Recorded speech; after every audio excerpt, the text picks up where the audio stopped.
না, আমি পোনপ্ৰথমবাৰৰ কাৰণে আমি এই পবিত্ৰ শ্ৰাৱণ মাহত আমি সনাতনী ভক্তসকলৰ কাৰণে যিয়ে ৰাতিপুৱাতে উঠি আহি মন্দিৰত উপাস ৰাখি মন্দিৰত পানী ঢালে বাবাৰ মূৰত। তো আমি সেই ভক্তপ্ৰাণ ৰাইজৰ কাৰণে আমি ইয়াতে খিচিৰি বিতৰণ কৰিবলৈ লৈছোঁ এইবাৰ।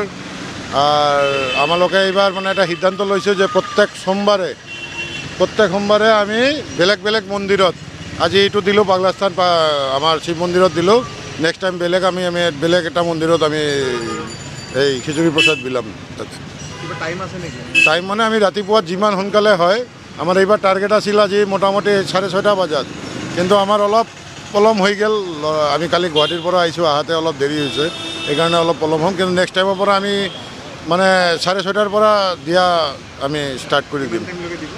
কিমান টাইম মানে আমালোকে এটা কোৱান্টিটি ইচ্ছা কৰিছোঁ যে 2 কঢ়াই মোটামুটি 20 কেজি 25 কেজি কৰি প্ৰত্যেক সোমবাৰে যিমান টাইমলৈকে থাকে আমালোকে এইটো বিলাই দিম।